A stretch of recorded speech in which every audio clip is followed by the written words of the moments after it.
Good morning to all of our attendees. I hope everyone's signed in and ready to learn a lot. And here's some really excellent update. I just wanted to have this opportunity to say congratulations to the program and the PD board for quite a long history of doing good work together. I'm excited, even though it's not in person, to have this seminar to hear a good update on the types of research projects that are being funded and to take a few moments to reflect on the many successes of the program and of the research projects.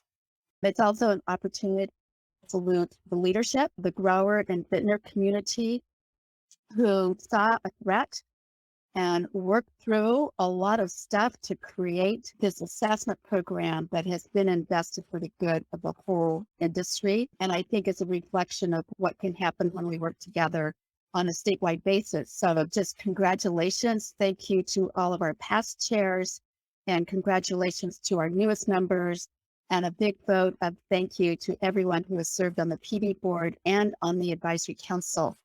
I'm also very mindful that we lost one of our leaders this year. She came to as the founding president of the National Grape and Wine Initiative, which I know has changed its name to the Grape Research Alliance. Jean-Marie Pelletier always had a passion for science and for really basing decisions on investments in science and belief in what was possible when we funded research. And she later served as a coordinator for the pest management entities that serve our industry so well. So I think it's important that we take a moment to reflect on her good work since we just lost her earlier this fall.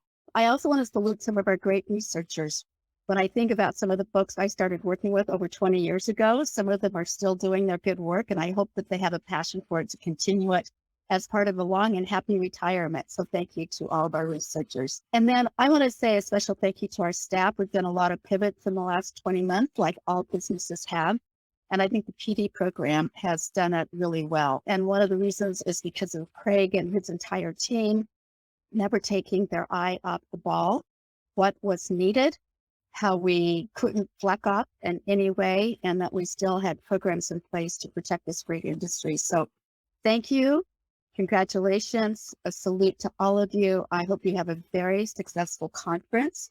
I hope that you find the findings and the status update that you're about to hear over the next 2 days exciting and inspiring and leaves us with great optimism as we look forward to the challenges before us, knowing that by working together, we will be able to address those challenges and turn them into tremendous opportunities. So with that, Craig, that's all I had to say, but I do hope everyone enjoys this next 2 days, learns a lot, and finds new ways to moving research forward to results that can be applied in the field and continue the great success record of the California wine community. So with that, thank you. Thank you, Secretary Ross, for joining us this morning and for those comments. Very much appreciated. Now I will move on and provide an overview of the Pierce's Disease Control Program and the Pierce Disease and Glasswing Sharpshooter Board. Of course, a lot has happened since we first learned of the Pierce Disease and Glasswing Sharpshooter Nexus back in 1999. In 2000, within CDFA, the Pierce Disease Control Program was established, generating an extensive and cooperative containment program that has kept the glasswing sharpshooter from spreading to new areas of California and protecting most of the state's vineyards in the process. In addition, coordinated management programs in infested agricultural areas continue to work towards area-wide control of Pierce disease and glasswing sharpshooter in these areas, especially where citrus and grapes are in close proximity. Of course, the threat continues, however, as seen with the recent infestation found in Solano County, in the Vacaville area. Solano County Agricultural Commissioner Ed King and his staff have done a great job working with our program to delineate and begin to eradicate this isolated infestation. And for background on programs just like this on isolated infestations, over the past 20 years, 18 isolated infestations like this have been eradicated in counties as diverse and varied as Imperial in the south, all the way up to and including Butte County in Northern California. The net and very positive effect of all of these efforts has been to enable California's growers to produce between 5.5 and 7.7 million tons of high quality California grapes each year.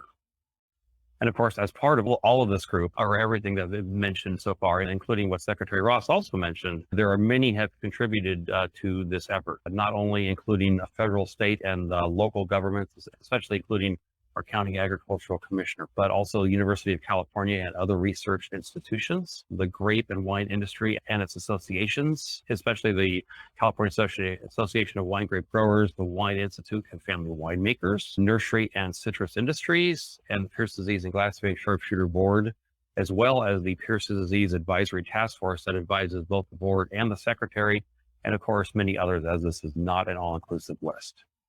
As I'd mentioned before, the research efforts we're highlighting today are funded by the Pierce Disease and Glassfang Sharpshooter Board, the board that was funded through the special assessment on crushed wine grapes. The PD-GWSS board was established in 2001, and it comprises 14 wine grape growers who are producers and also producers who are also processors, as well as one public member.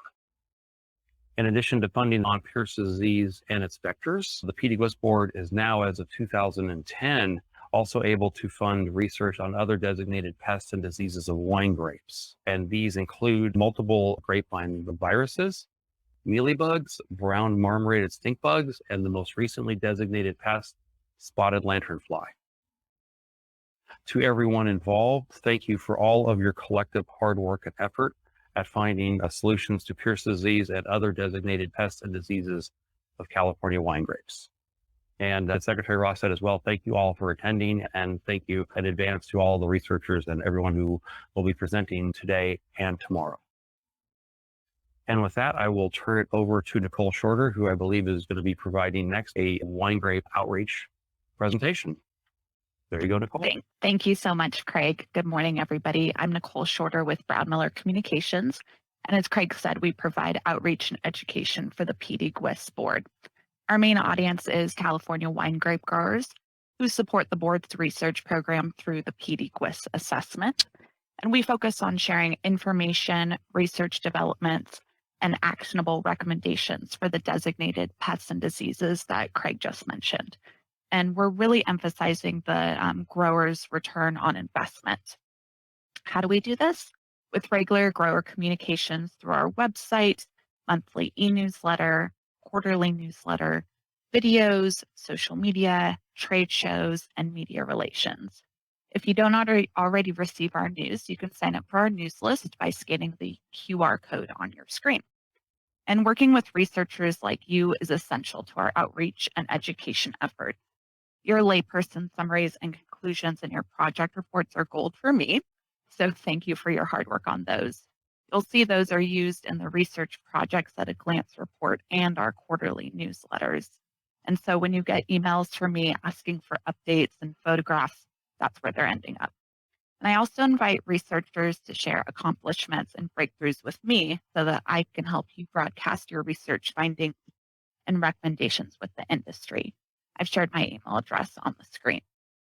So don't forget to sign up for the PD-GWSS board news so you'll be among the first to receive the symposium proceedings and session recordings. And I'd like to thank you for your time and get you onto the sessions that you're actually here to listen to. Thank you.